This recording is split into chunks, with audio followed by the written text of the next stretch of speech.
페락스자 삼손입니다. 안녕하세요, 삼손입니다. 나를 지치게 하는 것들과 작별하는 Simple Life. 제시카 로즈, 윌리엄스가 제시카 로즈, 제시카라 불렀을까요? 로즈라고 불렀을까요? 제시카 로즈, 장미라는 거죠. 제시카 로즈, 제시카 로즈, Simple Life. 우리는 정말 Simple Life를 살 수 있을까요? 무척 노력하고 있습니다. 내면의 자를 얘기할 수 있는, 내면의 자를 돌아볼 수 있도록. 어떻게 된 겁니까? 어느 게 더 읽을까요? 1번에 7번 나왔고, 이거는, 자, 밑에 거를 읽어보도록 하겠습니다. 안녕하십니까. 오늘은 게스트로, 안녕하세요. 이덕화입니다. 초대해 주셔서 감사합니다. 이덕화 버전으로 해보겠습니다. 나를 지치게 하는 것들과 작별하는 심플 라이프. 제시카 로즈 윌리엄스, 부탁해요.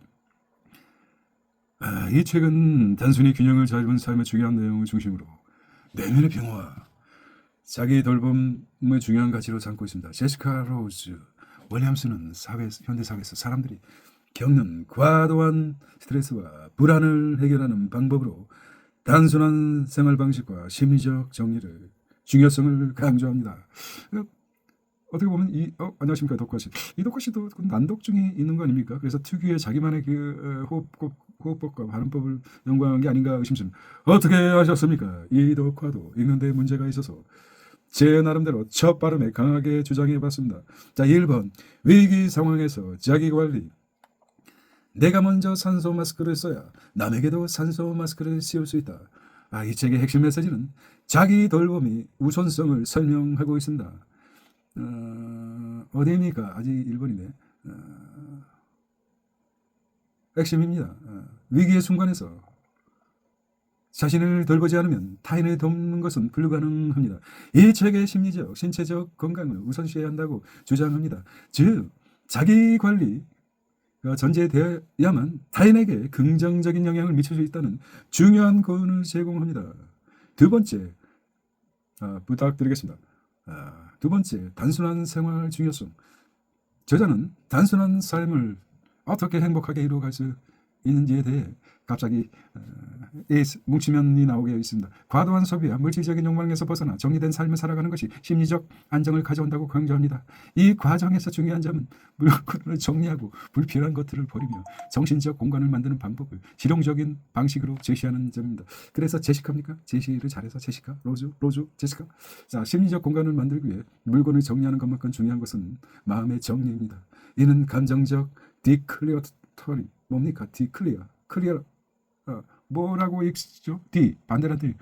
클러터링, 디클러터링이라고 있습니다. 영어가 쉽지는 디클러터링을 통해 얻어지는 내면의 평화가 직결된다는 것입니다. 여성 작가 관점에서 본 자기 돌봄. 이 책은 여성 작가의 시각에서 사회적 역할을 뛰어넘어 자기 주도적인 삶을 살아가는 방안을 제시합니다. 특히 여성들이 종종 사회적 압박감을 느끼며 살아가는데 이 책은 그런 압박에서 벗어나 자기 돌봄과 자아 존중을 실천하는 것이 왜 중요한지 설명합니다. 여성들에게 자주 요구되는 다중 역할, 가정이나 직장 속에서 자기 돌봄의 우선순위를 놓치지 않도록 하는 방법이 담겨져 있습니다. 이 책은 자기 자신을 가장 우선시하는 것이 결국 타인에게 좋은 영향을 미친다는 표현을 강조합니다.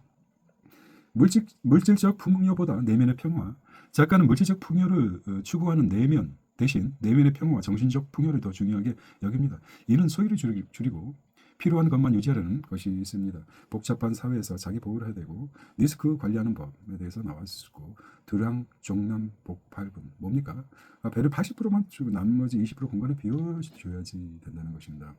이처럼 자기 삶에서도 여백을 가지는 것이 어떻게 평화로운 삶을 살기 위한 핵심이 되지 않을까. 이덕화씨 부탁해요. 네. 덕화입니다. AI 통찰과 추가적 질문, 자기관리 중요성입니다.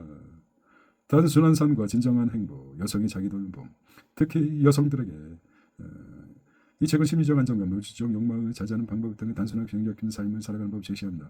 제시를 잘해서 제시카입니까? 제시카 로즈, 내면의 평화가 중요한 심플 라이프, 삶을 단순화시키기 위해라는 것이죠. 어떻게 단순화될 수 있을까요? 알 수 없어요. 이 책을 한번 읽어봐요. 중요한 여기서 내가 먼저 산소 마스크를 써요. 남에게 산소 마스크를 씌울 수 있다는 것입니다. 결과적으로 자기 자신에게 도움을 주고 자기 자신을 사랑하는 말 같기도 합니다. 네. 이번 책은 베르나르 베르베르 좀 이름이 특이하죠. 베르베르. 어렸을 때부터 책을 많이 봤다고 합니다. 뇌에 관해서. 뇌 미스테리. 인간의 뇌는 10%, 평생 10%만 사용한다는 것입니다. 예. 알버트 아인슈타인도 10%, 네, 3% 많이 올랐죠. 지금은 이제 뇌가 활성화되니까 20%까지 끌어올려야 되지 않겠습니까? 인간의 욕망가 그리스 신화. 그리스는 아카로스 날개 아시죠? 아카로스. 태양이 가까이 날아서 다 녹아버리는 그런 아카로스 날개. 그리스. 인간의 욕망은 리얼하게 보면 사이런의 노래 아니죠? 사이런의 노래. 선장이 노래를 들으면 물속에 빠져들어가는 홀리는 서양 귀신들이죠. 그래서 말했던 바지를 꽁꽁 묶고 그 소리가 듣고 싶어요. 그렇다면 바지를 꽁꽁 묶고 그래서 자기 부하 선원들은 그냥 귀에다가 못을 박던지 해서 하고 했던 사이렌 노래와 아카로스의 날개를 표현했습니다. 쾌감 중추 수술, 쾌감 중추 수술의 개념은 이 쾌감의 증강시가 제거하는 방법을 탐구합니다. 현대 의료기술과 윤리적 논란을 반영하는 부분으로 쾌감과 욕망의 본질을 다른 과학자상. 자, 그 아프리카 어느 지역에서 여성의 성관대를 나자마자 제거해서 말 피 흘려서 죽는 경우도 있고 그런 게 있는 것 같습니다. 인류 역사 진리, 간대 내세의 인류를 바라는 메타버스와 디지털 세계, 베르베르는 10%밖에 사용하지 않는다. 그러면 뇌의 신경 가소성 원리에 의해서 미리 개척된 뇌도 있을 테고 또 하나 이제 책을 보면서 과감하게 세상에 정리된 진리와 논리가 어디 있습니까? 대충 반복되다 보면 이게 진리고 논리라고 하는데 쾌감 중추 신경이라는 여기 아이디어는 인간의 자유의지와 기계적인 개입을 두고 윤리적 논란을 일으킬 수 있습니다. 쾌감이 증가하는 인간의 자아와 윤리적 정체성이 어떻게 미칠까요? 진리와 사랑의 승리, 진리와 사랑의 승리는 간디가 얘기한 것처럼 역사의 흐름에서 어떤 방향으로 나타날까요? 힘과 권력이 아닌 선의가 이기는 시대는 과연 오게 될까요? 베르베르. 또 한 가지는 뇌보다도 1000배 이상의 세포 구조로 되어 있는 것이 어디죠? 민감한 세포의 장이라는 것입니다. 장은 세컨 브레인이라는 연구가 지금 계속되고 있는데 그 부분도 뇌를 통제하면 세컨 브레인도 통제해야 되지 않을까? 뇌가 혼란스러우면 세컨 브레인도 문제가 생기지 않을까? 뇌를 증강시키고 어떤 발전시키고 개발하고 호기심을 갖고 전도욕을 개발하고 그러면 뇌가 건강해서 뇌가 건강한 사람은 오래 산다고 합니다. 사실 블랙박스이기 때문에 블랙박스. 자, 이번 책은 뇌 베르나르 베르베르 작가의 작품이었습니다. 마이 갓. 씨발. 혼자 떠들었군요. 사실 녹화가 안 되고 있었는데 혼자 막 떠들고 있었습니다. 죄송합니다. 마음에 있는 니체. 자, 다시 신은 죽었다는 말은 단순한 신이 죽었다가 아니라 무슨 의미입니까? 과거의 사고방식과 습관 그리고 사회적 제약을 벗어나 자기 자신을 새롭게 정의하고 새로운 삶을 살아가는 의미입니다. 만의 터닝 포인트, 데자부 영혼 회귀는 니체의 중요한 철학 중 하나로서 같은 삶을 반복한다면 어떻게 살 것인가에 대한 질문입니다. 계속 돌고 도는 거죠. 철학은 매 순간 진지하게 살아가야 한다는 메시지를 전달하며 데자뷰의 경험을 통해 자신의 삶을 재조명하고 더 나은 방향으로 나갈 수 있다. 데자뷰와 영혼회귀.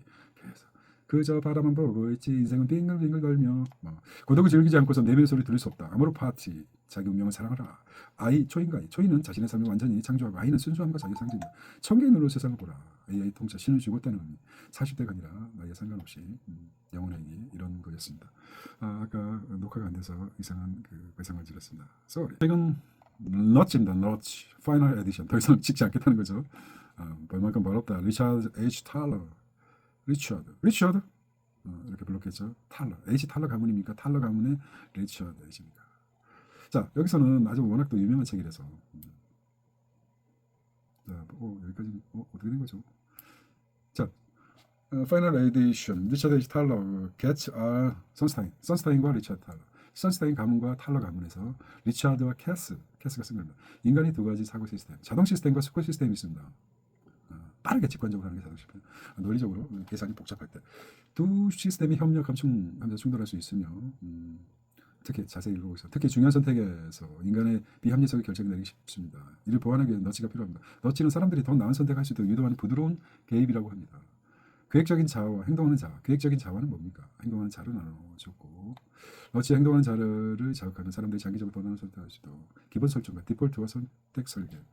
사람들은 기본 설정에 따르는 경향이 강하다고 합니다. 기본 설정 디폴트 값에 바꾸면 사람들은 더 나은 결정을 할 수 있도록 기본 설정, 고정관념이라고 할 수 있을까요?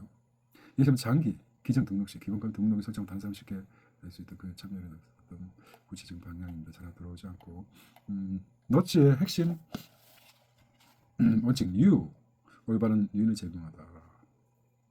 In U-centric, 발음 정확하지 않더라도 U, understand mapping. 두 번째 NU에서 선택이 미칠 영향을 쉽게 이해할 수 있도록 하라. 디폴트 협력의 기본값을 설정하라. 그 다음에 give feedback, 즉각적이고 명확한 피드백을 제공하라. 이 expect error, 사람들이 실수할 것을 예상하고 보너라. 그래서 NUDGE. 이 원칙들은 사람 선택을 부드럽게 유도하고 합리적인 결정을 내릴 수 있다. 여기까지 통찰 너무 깊게 받았습니다. 러시아는 행동 경제학 개념 바탕으로 더 나은 선택할 수 있도록 도와주는 방법을 탐구합니다. 저자는 경제적 결정이 이런 의미를 가진 너치 한계는 너치를 강요하지 않지만 유도하는 방법입니다. 그렇다면 너치가 항상 긍정적인 결과를 이끌어낼 수 있을까? 너치를 잘못 사용하면 부정적인 결과를 초래할 수 있는 위험이 없을까요? 라는 의문점을 제기합니다. 이 책은 비합리적인 행동을 이해하고 효율적인 선택 설계로 더 나은 결정을 유도하는 방법을 제시합니다. 너치는 강제하지 않으면서도 더 나은 결과를 만들어낼 수 있는 강력한 도구로 사회적 변화와 개인 행동의 개선에 큰 영향을 미쳤습니다. 툭 찔러본다는 거 아닙니까? 러치가 툭 옆구리 찌르다. 러치. 네, 그런 의미라고 볼 수 있습니다. 넥스트 북은 돈의 규칙입니다. 돈의 규칙. 돈은 당신의 명령을 기다리고 있다. 자산, 미래, 아는 자, 모르는 자, 우상향, 우하향. 아는 자는 우상향, 모르는 자는 우하향. 이게 망조로 가는 길이겠죠. 미래, 시간, 자산의 높이, 자산이 시간이 흐를수록 자산이 쌓여가는 자는 아는 자일 것이고, 시간이 흐를수록 자산이 꺼져가는 사람은 모르는 자일 것이다. 부자들이 알려주지 않은 단 하나의 비법입니다. 단 하나만 좀 알고 가게 돼. 신민철이었습니다. 책의 핵심 내용은 현대 경제 시스템. 핵심 내용은 책의 핵심 내용은 아니 제가 안 나오네요.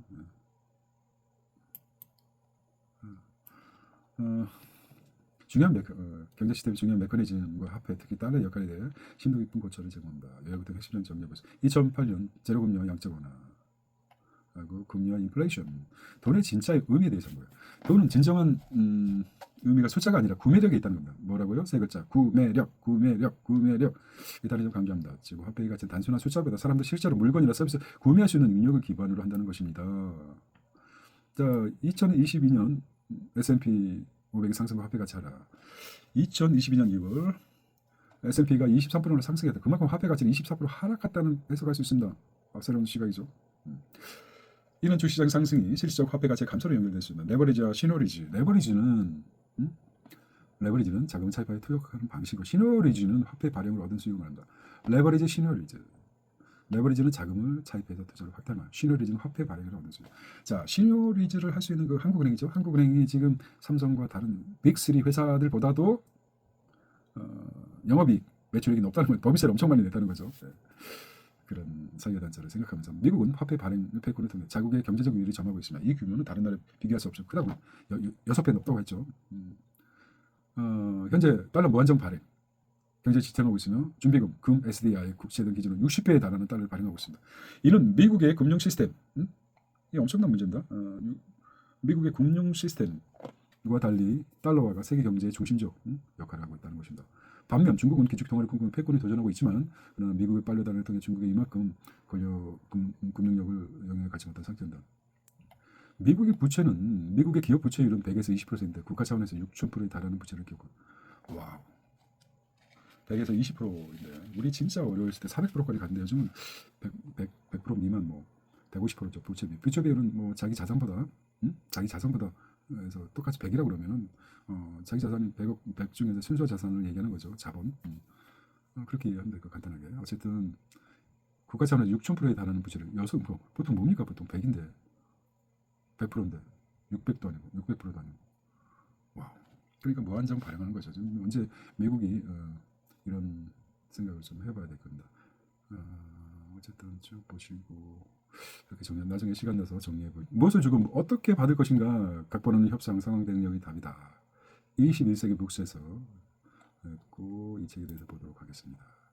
무엇을, 누구 작품입니까? 마이클 월러 지인이고 인쇄는 쳤습니다. 각본 없는 협상. 무엇을 주고 어떻게 받을 것인가? 무엇을 주고 무엇을 받을 것인가? 그럼 이상하죠. 무엇을 주고 어떻게 받을 것인가? How?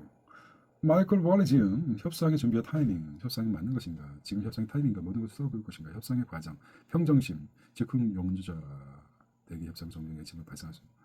상황이 심하고 창의적 승리에 도우는 협상, AI신 질문. 협상에서 상대방의 감정을 조절하는 능력은 어떻게 형성할 수 있을까라는 말이 있습니다. 4분의 1은 좋아하는 자의 책일 것입니다. 처음에는 되기 전에 내 인생이 우습지 않아 이렇게 썼던 일타 강사인데 50가지 행복론에 대해서 맨 처음에 읽을 때 그 내용도 좀 어떻게 이런 책을 썼지 했었는데 나왔습니다. 내 인생이 우습지 않다는 말이군요. 우스워. 지금은 굉장히 우습다. 전생에게. 너 진짜 완전히 우스운 놈이 돼버렸어. 기식이란 작자가. 자, 어떤 면에서 나름대로 이제 재수생들하고 입시 준비하는 사람들한테 희망이 되는 학원 강사였는데 지식인의 변절을 진짜 나라 팔아먹은 우리 2000년 동안 그 어마무시한 세력들의 뭐 때문인지 모르겠어요. 정치 꿈이겠죠. 구조적 발언과 행동, 구구 정치 연대하고 있습니다. 역사학자입니다. 사회적 비판과 오히려 비판 핵심. 지금 전환기는 어째 저렇게 할 수 있을까 하는 생각도 듭니다. 물론 이런 생각을 하겠죠. 한 30%는 나름 뭐 세상에 이런 말도 있지 않습니까? 승자는 모든 사람 미움을 받는다. 패배자는 싫어하는 사람이 없다. 안티를 키워주는 거. 맞으면 맞을수록 더 강해집니까? 너무 주장하는 게 황당합니다. 그래도 펜트라도 굴리고 학원 선생이었던 자가 저런 식으로 이 사람은 왜 그럴까요? 그런 생각을 해봅니다. 뭐 빚이 많아서 그렇다는 말도 있고 이게 다 어떻게 보면은 참 거북합니다. 참 거북합니다. 이제 변절하기 전에 변절이라면 역사를 왜곡하는 거죠. 뭘 그동안 무엇을 가르쳤는지 모를 정도로 이야기만 하고. 자, 내 인생이 우습지 않다. 다음에 꿀벌과 천둥. 끝까지 읽지 못해봤죠. 좀 독특한 거 참신한 걸 다뤘던 책이었고 김영성의 인생 문답은 따로 다를 때가 있을 것입니다. 105세 때에 돌아가셨죠. 그런 말이고 썬킴의 거침없는 중국사 그리고 거침없는 세계사 요거 다음에 하도록 하겠습니다. 삼선이었습니다. 편안한 저녁 계속 부탁해요. 안녕.